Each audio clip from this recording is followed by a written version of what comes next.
ODI के बाद टी20 में भी किया सुपड़ा साफ। रोहित युग में लगातार जीत के रथ पर सवार चल रही है टीम इंडिया। तीसरे टी20 मैच में भारत ने दर्ज की एक धमाकेदार जीत और 3-0 से किया सीरीज अपने नाम। तो चलिए दोस्तों, आपको बताते हैं कैसे भारतीय टीम ने एक बार फिर वेस्टइंडीज को किया चारों खाने चित और एक ऐतिहासिक सीरीज कर लिया है अपने नाम। वेस्टइंडीज के खिलाफ पहले ही सीरीज जीत चुकी टीम इंडिया आखिरी मुकाबले में 4-4 बदलाव के साथ उतरी। युवा ऋतुराज गायकवाड़, शार्दुल ठाकुर, श्रेयस अय्यर को पहली बार इस सीरीज में खेलने का मौका मिला। वहीं तेज गेंदबाज आवेश खान ने भी अपना डेब्यू किया। टॉस हार कर पहले बल्लेबाजी करने उतरी भारतीय टीम मैच में एक अलग ओपनिंग पेयर के साथ उतरी। कप्तान रोहित शर्मा ने खुद को बैटिंग ऑर्डर में पीछे करके ईशान के साथ ऋतुराज को ओपन कराया। हालांकि ये एक्सपेरिमेंट टीम के हक में नहीं गया। गायकवाड़ अपने डोमेस्टिक फॉर्म को यहां कंटिन्यू नहीं रख पाए। तीसरे ओवर में जैसन होल्डर ने गायकवाड़ को सिर्फ 4 रनों के निजी स्कोर पर बाहर का रास्ता दिखा दिया। 10 के स्कोर पर ही भारत को पहला झटका लग गया। पहले 3 ओवर में भारतीय टीम की गाड़ी ने रफ्तार नहीं पकड़ी थी, लेकिन उसके बाद ईशान और श्रेयस अय्यर ने हमला शुरू कर दिया। चौथे ओवर में ईशान ने शेफर्ड को 3 चौके जड़े। वहीं दूसरे एंड से अय्यर ने भी अगले ओवर में होल्डर को 2 बैक टू बैक बाउंड्रीज लगाकर मेहमानों को वापस से दबाव में डाल दिया।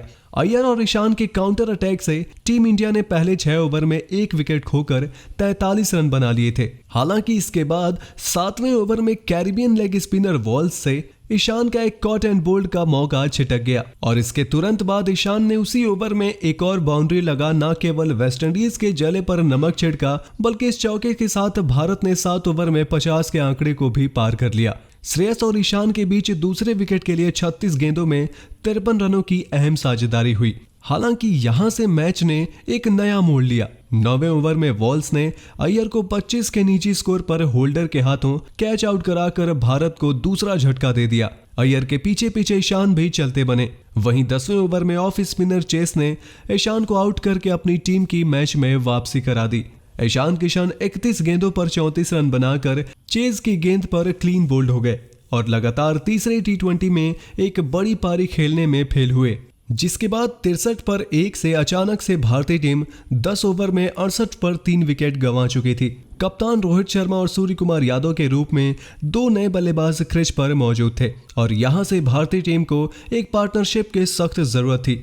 ऐसे में सूर्या ने वॉल्स के 2 ओवर में 2 गगनचुंबी छक्के ठोक कर सभी को हैरान कर दिया, पर दूसरे एंड पर रोहित ने काफी स्ट्रगल किया। भारतीय कप्तान ने 15 गेंदों में सिर्फ 7 रन बनाए और 14वें ओवर में ड्रेक्स ने उन्हें क्लीन बोल्ड कर दिया। वहीं 93 के स्कोर पर भारतीय टीम को चौथा झटका लगा। 15वें ओवर तक टीम इंडिया ने 4 विकेट गंवाकर सिर्फ 98 रन ही बनाए थे, लेकिन यहां से सूर्य कुमार यादव और वेंकटेश अय्यर ने तूफानी अंदाज में बल्लेबाजी करके पूरा मैच ही पलट के रख दिया। दोनों ने 5वें विकेट के लिए सिर्फ 37 गेंदों पर 91 रन की धुआंधार साझेदारी कर दी। इस दौरान दोनों ही बल्लेबाजों ने ग्राउंड के चारों तरफ चौके और छक्कों की झड़ी लगा दी थी। विशेष रूप से सूर्य कुमार यादव ने अपनी पारी में सिर्फ छक्कों में ही डील कर रहे थे।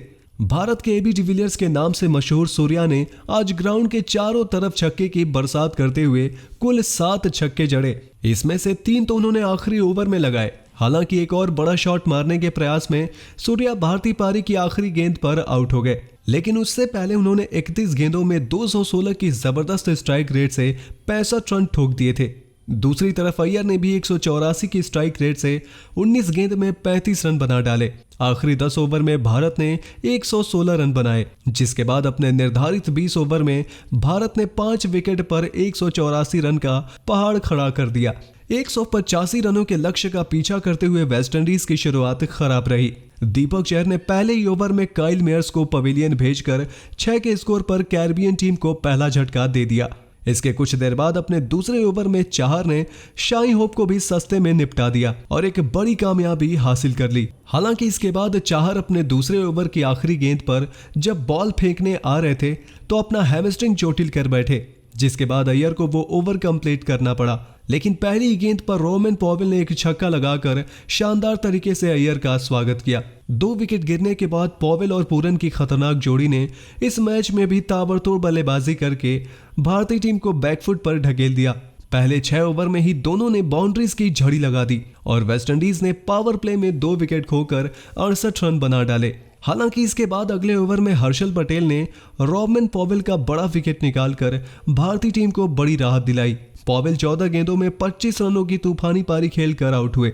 वहीं दूसरे छोर पर बल्ले से जौहर दिखाने के बाद गेंद से भी वेंकटेश अय्यर ने अपना कमाल दिखाया। छठे गेंदबाज की भूमिका निभा रहे अय्यर ने कैरिबियन कप्तान पोलार्ड को बिश्नोई के हाथों कैच आउट कराकर भारत को एक बड़ी कामयाबी दिला दी। पहले 10 ओवर में 87 के स्कोर पर वेस्टइंडीज टीम के 4 बल्लेबाज पवेलियन लौट चुके थे और आखिरी 10 में उन्हें जीत के लिए 98 रनों की दरकार थी। यहां से पूरी जिम्मेदारी निकोलस पूरन और जेसन होल्डर के कंधों पर था, लेकिन होल्डर भी पूरन का साथ नहीं निभा सके। पोलार्ड के बाद होल्डर को भी अय्यर ने पवेलियन भेजकर मैच में दूसरी सफलता हासिल की। 87 पर ही आधी वेस्टइंडीज टीम पवेलियन लौट गई। इसके बाद नए बल्लेबाज रॉस्टन चेस ने अय्यर को 2 लगातार चौके लगाए, लेकिन अगले ओवर में हर्षल ने चेस को क्लीन बोल्ड कर मैच में 2 विकेट झटक लिए। 12 ओवर बाद वेस्टइंडीज ने 100 रन का आंकड़ा पार कर लिया, लेकिन यहां से वेस्टइंडीज की जीत काफी मुश्किल दिखाई दे रही थी। पूरन एक छोर पर टिके हुए थे, लेकिन उन्हें एक साथ की जरूरत थी और यहीं पर रोमेरियो शेफर्ड ने अचानक से आकर भारतीय खेमे में हलचल मचा दी। दाएं हाथ के शेफर्ड ने आते ही 2 बेहतरीन छक्के ठोककर अपने इरादे साफ कर दिए। 15 ओवर में वेस्टइंडीज ने 125 रन बना लिए और अंतिम 30 गेंदों पर कैरिबियन टीम को 60 रन की दरकार रह गई। 16वें ओवर में पूरन ने इस सीरीज में तीसरा अर्धशतक जड़ दिया। आखिरी 4 ओवर में वेस्टइंडीज को 51 रन बनाने बाकी रह गए थे। फिर 17वें ओवर में आवेश खान के ऊपर पूरन और शेफर्ड ने हमला करते हुए 14 रन बनाए, जिसके बाद 18 गेंदों में जीत के लिए 37 रनों की जरूरत थी। लेकिन यहीं पर लॉर्ड ने आकर सबसे बड़ी कामयाबी दिला दी। शार्दुल ने ओवर की पहली गेंद पर पूरन को स्लोअर बॉल से चकमा दिया, जिस पर विकेटकीपर ईशान किशन ने एक बेहतरीन कैच करके पूरन की 61 रनों की शानदार पारी का अंत कर दिया। 148 के स्कोर पर वेस्टइंडीज टीम को सबसे बड़ा झटका लग गया, जिसके बाद शेफर्ड ने अपनी टीम को जीत दिलाने का भरसक प्रयास किया, लेकिन वो काफी नहीं रहा। हर्षल पटेल ने शेफर्ड को 29 रनों पर पवेलियन भेजा और भारत की जीत पक्की कर दी। अंतिम ओवर में कैरिबियन टीम को 23 रन बनाने थे, जो एक असंभव सा कार्य था। जिसके बाद लॉर्ड ठाकुर ने आखिरी ओवर में सिर्फ 4 रन दिए और 1 विकेट भी हासिल कर लिया और भारत ने वेस्टइंडीज को तीसरे टी20 मैच में 17 रनों से हराकर कैरिबियन टीम का टी20 में भी सूपड़ा साफ कर दिया और इसी के साथ भारत टी20 की नंबर 1 टीम भी बन चुकी है। तो दोस्तों, आपके हिसाब से भारत की इस ऐतिहासिक जीत में सबसे बड़ा रोल किस खिलाड़ी का रहा? अपने जवाब हमें नीचे कमेंट बॉक्स में कमेंट करके जरूर बताइए और क्रिकेट से जुड़े ऐसे ही शानदार खबरों के लिए सब्सक्राइब कर लीजिए हमारे YouTube channel cricket in India को। वीडियो अच्छी हो तो इसे लाइक करें, शेयर करें और बेल आइकन को प्रेस करना बिल्कुल ना भूलें।